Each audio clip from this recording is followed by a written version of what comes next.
Hello అండి. నేను మీకో చిన్న ఏవీ క్లిప్ వినిపిస్తాను. ఇది ఎవరిదో చెప్పగలరా? But consider these facts. ఇది ఎవరిదో గాదు. డేవిడ్ అటెన్‌బరో అని విన్నారా? మనం గాని నేషనల్ జియోగ్రఫిక్ చూసుంటే ఖచ్చితంగా ఈ వాయిస్‌ని మనం అందరం గుర్తుపడతాం. రీసెంట్‌గా ఆయన 100 ఏళ్ళు పూర్తి చేసుకున్నారు. సో, మరి సీక్రెట్స్ టు లివింగ్ 100 ఇయర్స్ విందామా? ఫస్ట్ థింగ్ ఎస్పెషల్లీ 50, 60 దాటిన తర్వాత ఎవ్వరికైనా ఒక సెన్స్ ఆఫ్ పర్పస్ అనేది ఉండాలి. అంటే జీవితంలో ఒక లక్ష్యం అనేది ఉండాలి. ఇప్పుడేంటి, నేనేంటి, ఇంకా ఏంటి లక్ష్యం అనుకుంటే మీరు సగం చనిపోయినట్టే. 80 ఏళ్ల వాళ్ళకైనా రోజు పొద్దున్నే మనం దేనికోసం లేస్తున్నాం అనేది ఉంటే అది ఎంత చిన్న విషయమైనా కావచ్చు. ఆ సింపుల్ థింగ్ మిమ్మల్ని ఎక్కువ కాలం బతికిస్తది. Next keep your brain active. అంటే పొద్దున్న పేపర్ తీసి పజిల్ సాల్వ్ చేయండి. ఏదైనా ఇష్యూస్ వస్తే మీరు యాక్టివ్‌గా ఇన్వాల్వ్ కండి.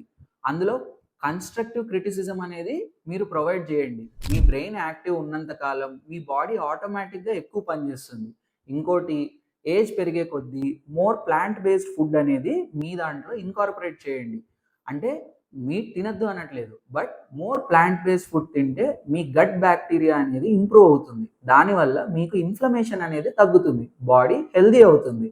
అలానే న్యాచురల్ ఎన్విరాన్మెంట్స్‌కి గనక మనం ఎక్స్‌పోజ్ అయితే కార్టిసాల్ లెవెల్స్ అనేవి తగ్గుతాయి.